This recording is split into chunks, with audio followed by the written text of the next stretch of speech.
online class, which is TCS Ion Digital Classroom. Okay, it will come into picture very soon, hopefully. So we are working on it. Until then, kindly bear with us. So that is a good platform for online teaching, which is been offered by the TCS. So we will go with it. Until then, kindly bear with the Zoom class with some disturbances where there is no option other than this.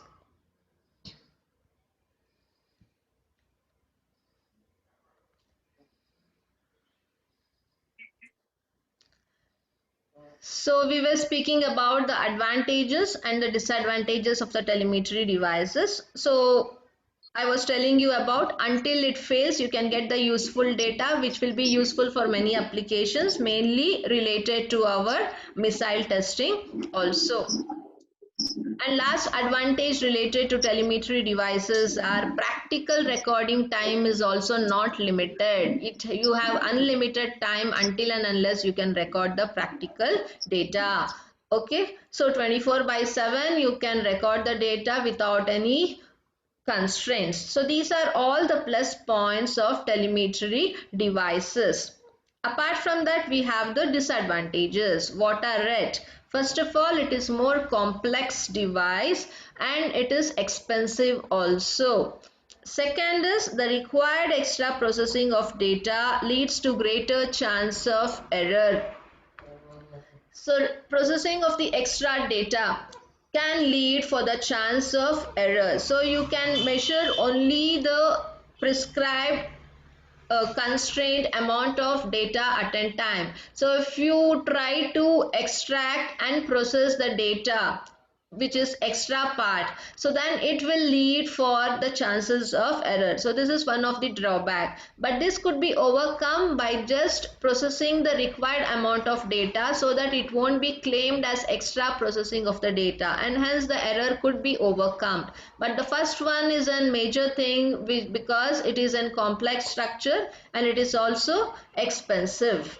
So the last disadvantage here is greater chances for the introduction of unwanted signals. So you might be having a tendency to sense the signals other than which is being needed. So it could be a part of noise, a vibration, any variation in the external environment. Even that could be sensed as a signal for the input. So due to this, you will get the variation in the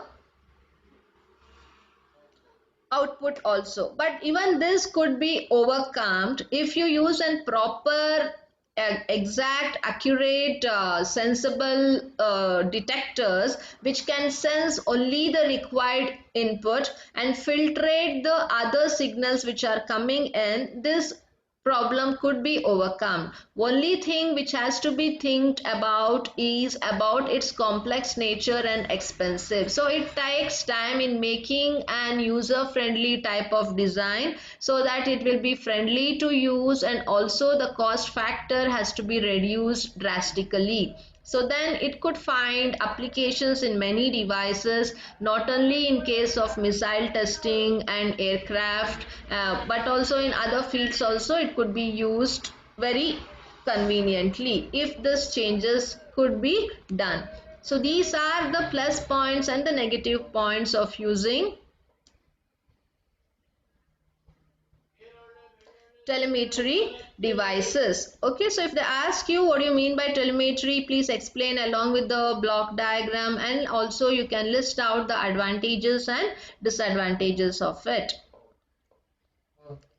So once you know what you mean by telemetry, you should be knowing what you mean by telemetry transmitting and telemetry receiving system, because you have two different categories. Telemetry, it can be used in order to transmit the required signal, or it can also be used in order to receive the required signal. Okay, so we have two different circuits separately for telemetry transmitting and for telemetry receiving system. So you should understand what you mean by this.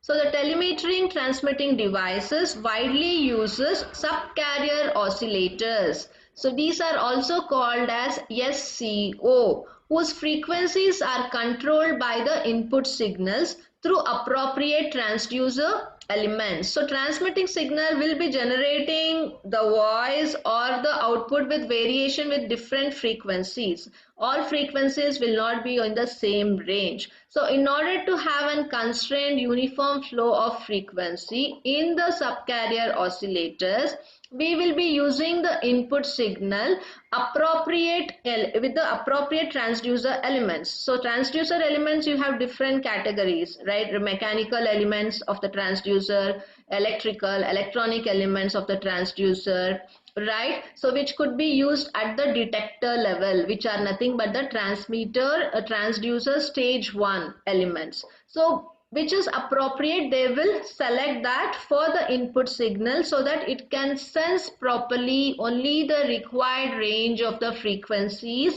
that could be transmitted to the subcarrier oscillator.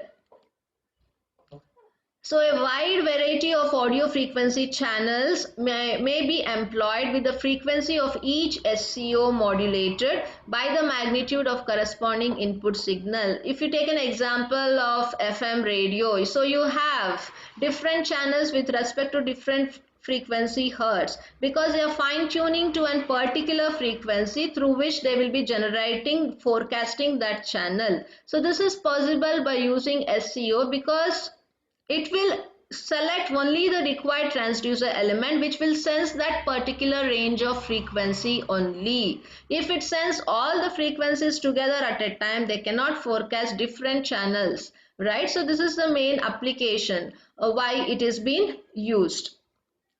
Similarly, the output from all these SCOs are then mixed and fed to a phase modulated transmitter. So the output from SCOs which are grabbed from one particular frequency will be then modulated to the transmitter. So this transmitter will relay the combined information to a remote receiving station. There will be a remote receiving station. The entire output generated by the SCOs will be transmitted from the transmitter to a remote receiving station.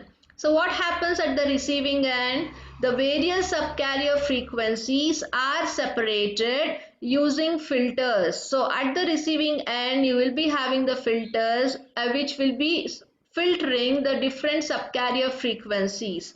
Okay, and the information from the individual channel may be recorded by conventional methods. So it will at the receiving end, it will bifurcate the signals received with respect to different frequencies, and the data from the individual channel will be recorded by different conventional methods. So we'll be having n number of conventional methods where you can record the output signal generated from each frequency. So different frequencies will be recorded in individual channels by different conventional methods which will be convenient for the users or any company who is using it.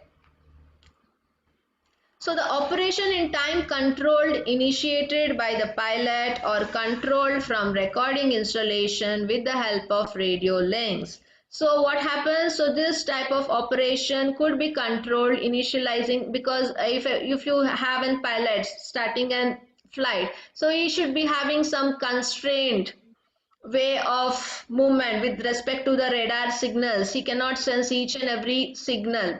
For every flight will be diverted with respect to the radar information, the path from initiation from where to where he has to go. So it will be sensing with respect to different frequencies. So he can relate to that particular frequency range signal which is provided for him. Similarly in the radio channels, so this where the application exactly lies for telemetry transmitting and receiving systems.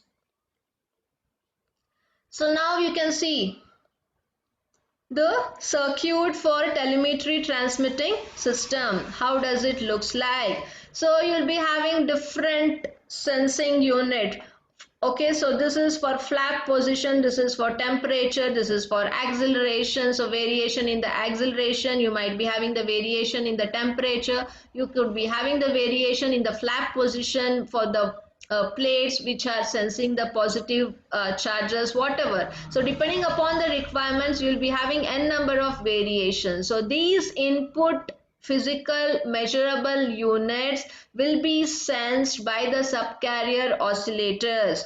Okay, and that will be transmitted to the transmitter. So it is receiving from different physical units, so it could be with different range of frequencies or different input datas, but all it will collect together in a transmitter. But the transmitter will be having the filter which will filtrate with respect to sub frequencies, and that will transmit to the antenna with respect to different frequency range. It will not mix all. You will be having a filter which will filtrate into different frequency channels, and those output signal will be delivered with respect to that channel with the help of antenna. So this is how an telemetry transmitting system works. So it can add n number of requirements in a single stretch. It is not like you can add only two types of physical quantity. You can add anything related to 4 to 5 also. It has the capacity to collect together in a transmitter and send with respect to different sub channels.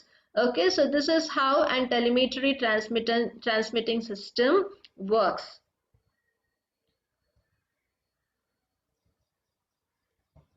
So similarly, you have telemetry receiving system. What I told you, the function is the same, but it could be transmitting or it could be receiving. So in receiving, what happens? From the antenna, it receives the signal.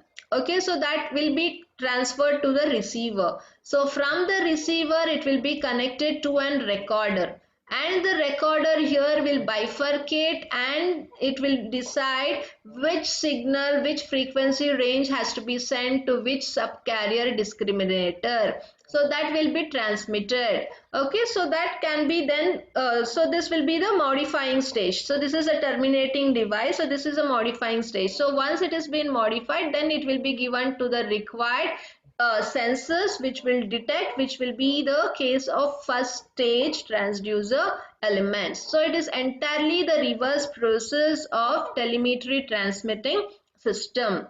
Okay, so one, it can transmit from the sensed physical quantities, or it can deliver from the received output signal to the physical quantities which can be sensed. So it could happen from a terminating device to that of the detector, or it could happen from the detector to the terminating device. So which will be nothing but our telemetry transmitting system or telemetry receiving system. So if they ask you the difference between these two, please kindly draw the block diagram and explain. Before that, tell what do you mean by telemetry, how an telemetry transmitting system works with a sketch, and also how an telemetry receiving system works with an sketch.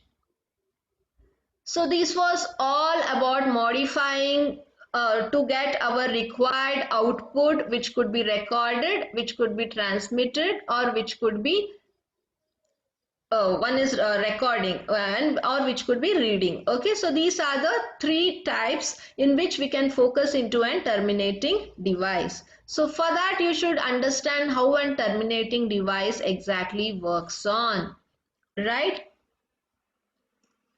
So usefulness of any measuring system depends on its ability to present the measured quantity in the form which is understandable by a human being. What happens, suppose if you sense a physical quantity and if you convert it using a modifying detector transducer, and if the output is not readable by human being at all, so how you can clarify the required output, what you have obtained is right or wrong? So always you have to suggest and select a terminating device which is presentable in such a form so that it could be understood by the human being or the operator who is taking care of the output which has been needed. And hence there is a human interpretation always related for terminating devices, and it should be helpful for the human being to understand what is the data being received at the output. So it has to be a relative displacement form, or it should be in the digital form, or it should be yes or no limiting type, so that you will understand whether it is acceptable or not. If it is in the digital form, you can directly read it. What is the reading? Or relative displacement. So displacement is nothing but, like, even the indicator will show the pointer within reading in the variation, so the operator can understand what is the variation, what is the deviation which has been obtained with respect to the deviation the pointer is showing on the scale. And similarly, it could be the variation in the liquid column, or it could be with respect to the beam of light in which the scale has been displayed. Anything which is relative to the displacement should be readable to the human being. Or else it could be displayed in the digital form with where the operator can directly take the readings, right? And or else it should be showing whether this acceptable, whether the reading is acceptable or not. Okay, so example for this is red oil pressure lights in automobiles, pilot lamps on equipments. Okay, so these are the way an output device should show the reading, so that it is understandable by the operator who is waiting for the output signal as per the physical quantity supplied for the device as an input signal. So most of the dynamic mechanical measurements require electrical terminating devices due to poor response characteristics of mechanical, pneumatic or optical. So what happens in case of dynamic measurements, we most probably refer electrical terminating devices rather than mechanical terminating devices, because mechanical terminating devices or pneumatic or optical system have certain drawbacks. Due to this, every time it has been better to select electrical terminating devices, because there will be no wear, tear, vibrations, noise, and we have explained many drawbacks related to mechanical transducers also, right? So in order to overcome all the errors associated, all the disadvantages associated with mechanical transducers, it is preferable to go with electrical terminating devices. So that is what is being suggested. So these are different type of terminating devices which are coming into picture. So the first one is meter indicator. So under meter indicator you have different classification. What does it tell? The name itself suggests meter indicator. You will be having an indicator which will point out the reading with the help of an pointer. So pointer and scale meters are always useful as a meter indicator for static and steady state dynamic indications, but not suitable for transient measurements. So this meter indicator is best suitable for static measurements and steady type of dynamic indications, not for all type of dynamic. Only if you're having a variation and turbulent way of dynamic indications, you cannot go up with meter indicators. Wherever you have a consistent state in dynamic conditions, then you can go for meter indicators.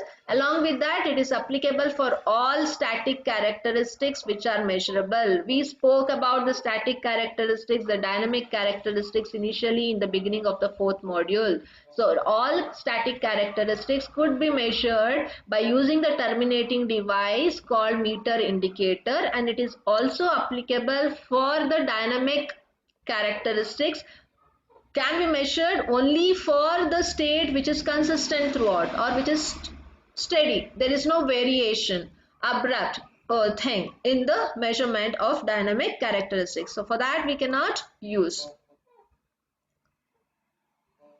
And it is not at all suitable for any kind of transient measurements.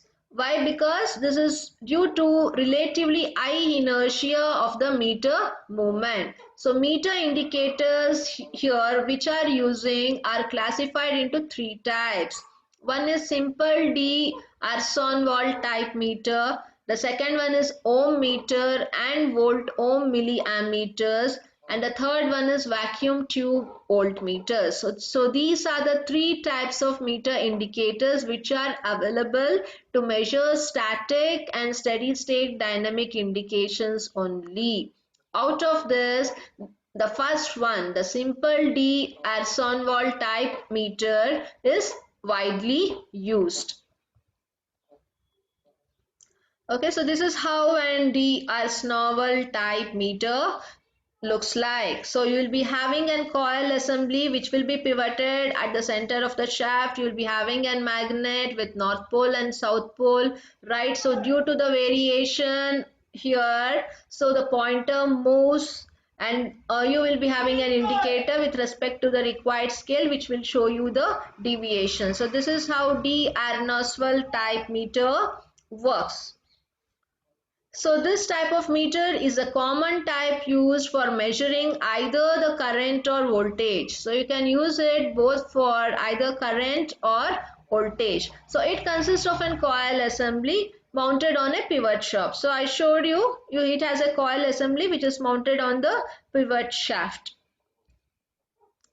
whose rotation is constrained by two spiral springs, one at each end of the shaft. So this will be constrained with the help of spiral springs, what you have.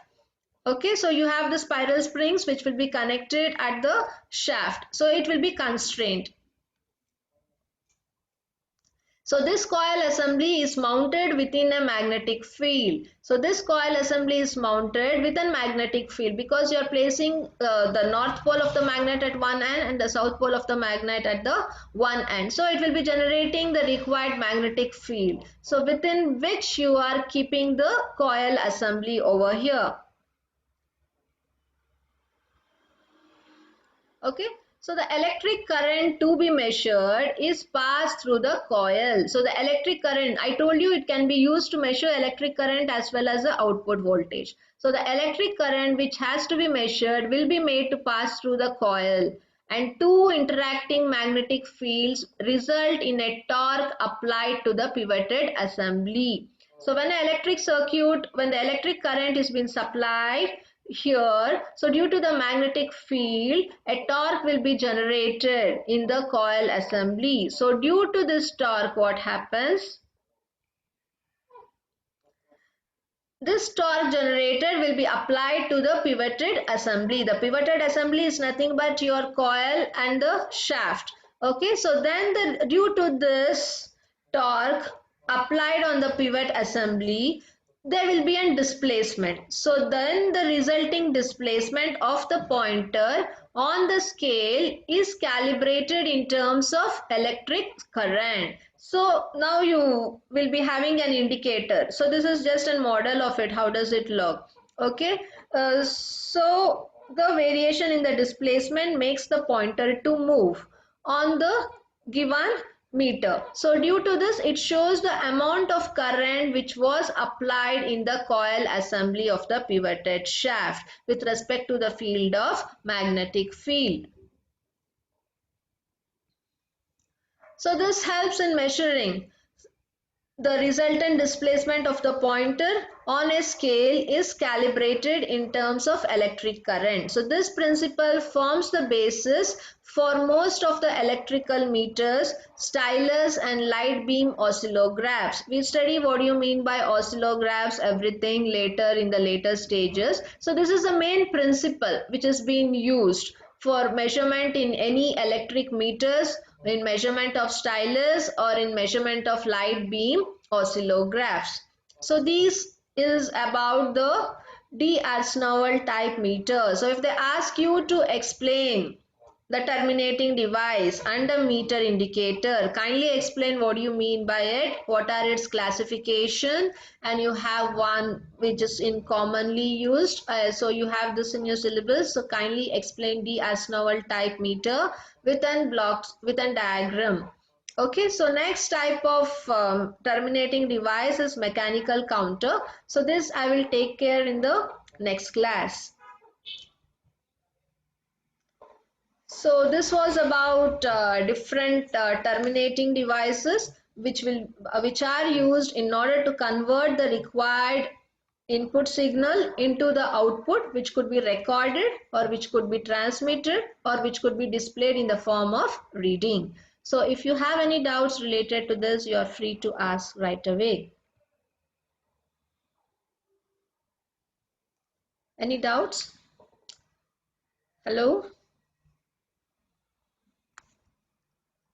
So I will upload the link for the Zoom class video link in the Google Classroom as well. Anyone, if you have not submitted the pending assignment 3.2, kindly do it. I will be sharing shortly the assignment for module 4, what you have to do it. So hopefully by tomorrow's class we can complete the module 4. So once it is done, I will share you the questions what you have to answer for module 4. So do that and keep start uh, doing your work systematically, study and keep yourself updated, so that that will be helpful for your online test, first internal test, which will be started from May 2 to 4. So just wait for the timetable you will receive. Any doubts, you're free to ask. And see that all the people. 3.2 is not Ma'am, what graded. is the portions for the first test? The first is, hopefully the portions might be first and second module. I will display you along with the syllabus, everything in the Google Classroom. I will post it in the WhatsApp also once we receive the timetable. Just wait for a day or two. I will tell you exactly. Hopefully it will be first and second module. The platform will be MCQ based. No. Hopefully not, because for that reason only we are opting some other things, because for the 8th semester students we opted only objective questions through the Moodle platform. That was quiz, but this is online internal test. It cannot be totally objective type. It will be descriptive also. So people are working on that platform. Everything you'll come to know within a day or two. It will be informed to you how you will be having. If all questions are descriptive, yeah, you'll be having combination of objective and descriptive. Everything will be informed to you all. Okay. And Thank you. one more thing, PBL was told to be not compulsory within this semester. You can do it in the next semester also, as per our principal suggestions. So it is up to you if you are able to continue in this semester or if you are doing it in the next semester. If you are doing it in this semester, kindly discuss with your PBL guides and do the processing accordingly. If you are keeping this work as an pending to the next semester, so it is left up to you. You please decide and inform the same to your respective guides. I feel like no guides have received any response from the students whether they are going to be doing this semester or not. Kindly put forward a message, a call to them, and at least inform related to this. Okay. Ma'am, what about the marks of the PBL? Like, will it be added an extra for this semester or next semester? No, PBL marks is usually for 5 marks, which was supposed to be considered in this semester. If you're doing it in the next semester, I think it will be considered for next only. There is no clarity for that until now as such. I will just speak with the HOD and let you know at least by tomorrow in the tomorrow's class. Okay. Okay, ma'am. Yeah. So please read well, study well, be safe, take care, do all your work with respect to this current scenario and situation. Well, everyone has to abide to the situation and go, but we should not fail anywhere in not doing our work. So until the college gets open, so let us be in the right position, do all the work systematically and keep ourselves updated. Okay, so everyone be safe, take care. Any doubts you can please ask me right away, or else I will end the session. Is it fine?